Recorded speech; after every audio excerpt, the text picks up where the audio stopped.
Hello student, welcome back to sociology classes BA part third. आज हमारा topic है सांख्यिकी के प्रयोग की सीमाएं, limitation of the use of statics.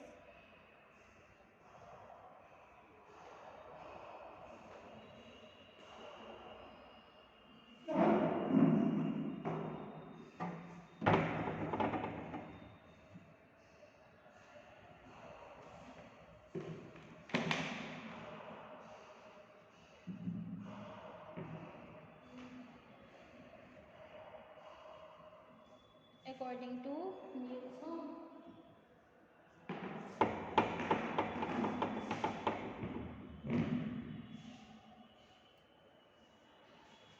न्यूज़होम के अनुसार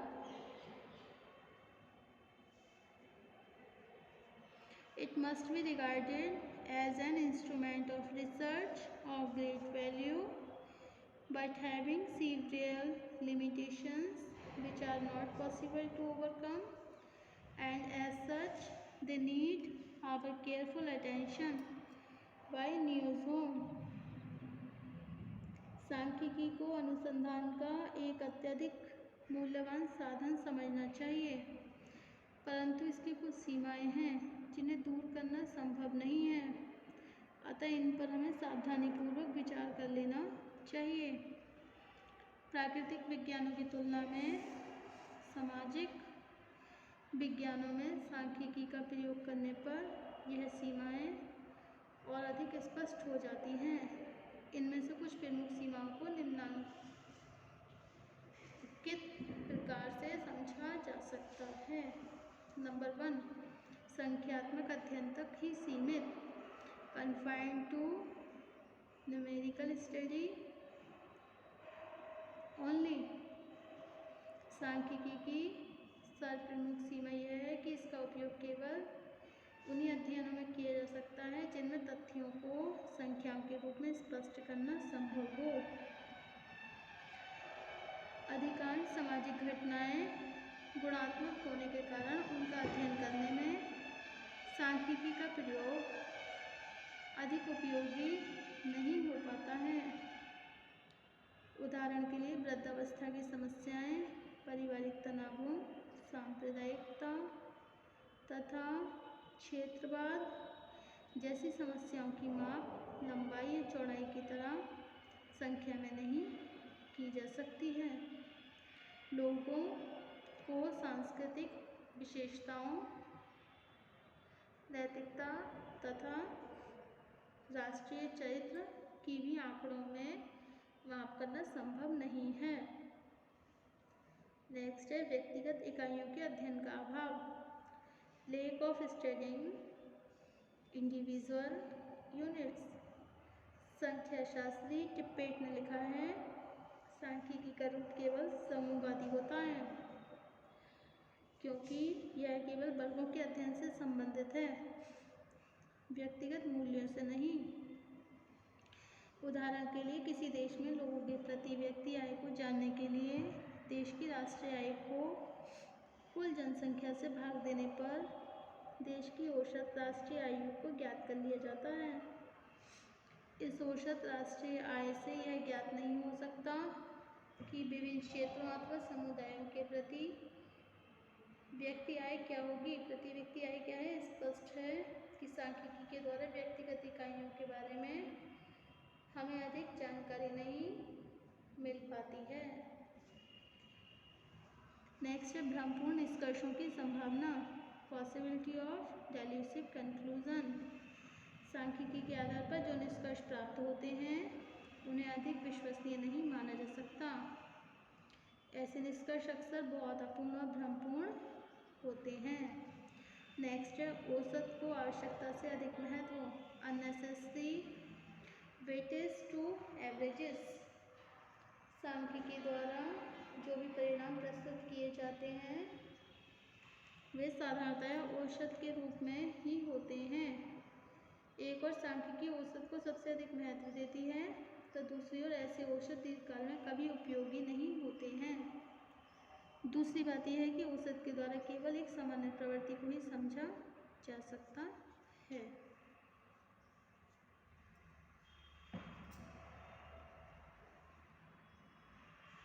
नेक्स्ट टॉपिक है सांख्यिकी के उपयोग के लिए विशेष ज्ञान आवश्यक। Specialised knowledge for the use of statics according to Yule and Kendall के अनुसार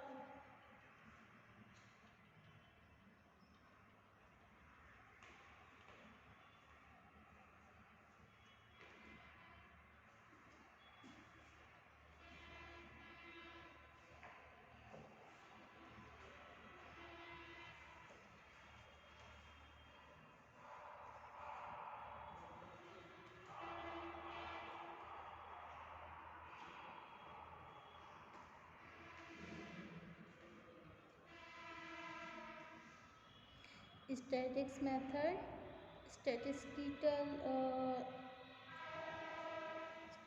statistical methods are most dangerous tool in the hand of unexpert।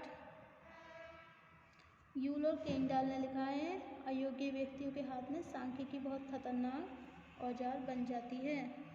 जिस तरह औषधियाँ स्वयं में उपयोगी नहीं होती हैं बल्कि उनका लाभ केवल सही उपयोग द्वारा ही प्राप्त किया जा सकता है, उसी तरह सांख्यिकी तब उपयोगी होती है जब इसका उपयोग करने वाला व्यक्ति पूरी तरह से प्रशिक्षित हो।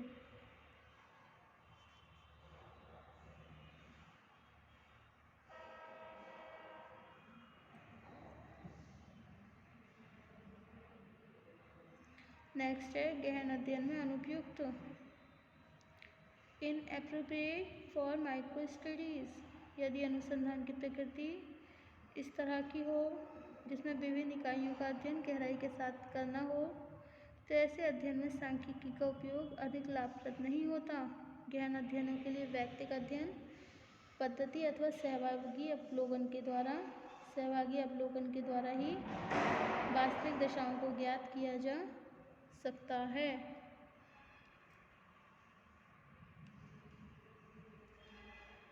नेक्स्ट टॉपिक है आपका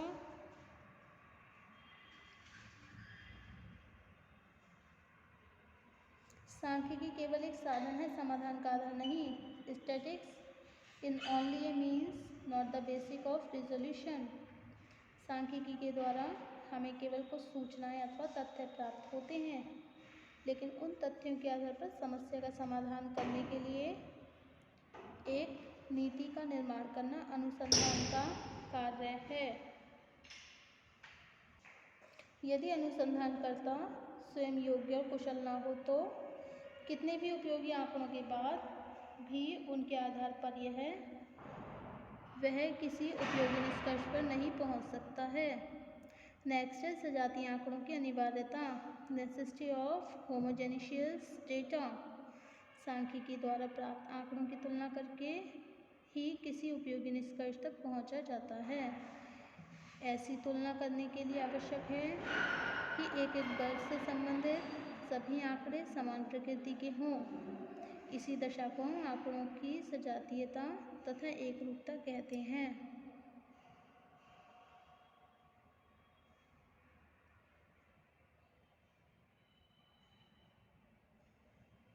नेक्स्ट टॉपिक है हमारा स्टैटिस्टिकल सीरीज। ओके, सो ये आपके पॉइंट्स क्लियर हो चुके हैं। जो limitations of the use of statics में थे, first confined to numerical study only, second lack of studying individual units, third possibility of delusive conclusion, and fourth unnecessary weightage of averages, and next inappropriate for micro studies। Okay, next topic है हमारा सांख्यिकीय श्रेणी statistical series. Okay student, सांख्यिकीय गणना के लिए अनुसंधानकर्ता का एक महत्वपूर्ण कार्य बिखरे हुए आंकड़ों को विभिन्न श्रेणियों अथवा समंकमालाओं में इस प्रकार व्यवस्थित करना आवश्यक होता है जिससे समुचित औसत अथवा मध्य प्रवृत्ति को ज्ञात किया जा सके। यह सच है कि आंकड़ों को व्यवस्थित करने का कार्य कुछ सीमा तक सारणीयन की प्रक्रिया द्वारा ही पूरा हो जाता है, लेकिन अधिकांश सारणियाँ अपने आप में ही इतनी पूर्ण नहीं होती हैं कि उन्हीं के द्वारा सांख्यिकीय निष्कर्ष निकाले जा सकें। तथ्यों को व्यवस्थित करने के लिए जिन अनेक श्रेणियों का निर्माण किया जाता है उन्हें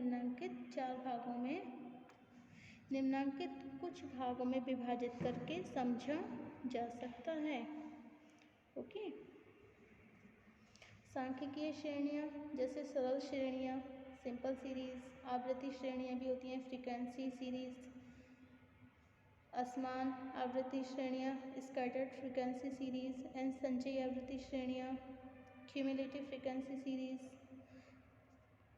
खंडित श्रेणियाँ, अविच्छिन्न श्रेणियाँ, समान वर्ग अंतराल और असमान वर्ग अंतराल। ओके,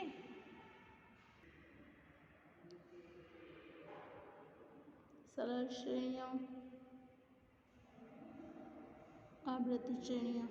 ओके, इसमें देखिए संचयी आवृत्ति श्रेणियाँ भी आती हैं आवृत्ति श्रेणियों में, अविच्छिन्न श्रेणियाँ आती हैं, असमान वर्ग अंतराल आता है। ओके स्टूडेंट, और ये है आपका सरल श्रेणियाँ जिसमें असमान आवृत्ति श्रेणियाँ आती हैं, खंडित श्रेणियाँ आती हैं, समान वर्ग अंतराल।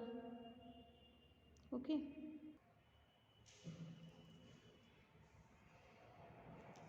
तो इसमें कौन सी आती है? सिंपल सीरीज, फ्रीक्वेंसी सीरीज, आवृत्ति श्रेणियाँ, असमान आवृत्ति श्रेणियाँ, स्कैटर्ड फ्रीक्वेंसी सीरीज, खंडित या विच्छिन्न श्रेणियाँ, डिस्क्रीट सीरीज, संचयी आवृत्ति श्रेणियाँ, कल्टीवेटिव फ्रीक्वेंसी सीरीज, ठीक है, अविच्छिन्न श्रेणियाँ, कंटिन्यूअस सीरीज।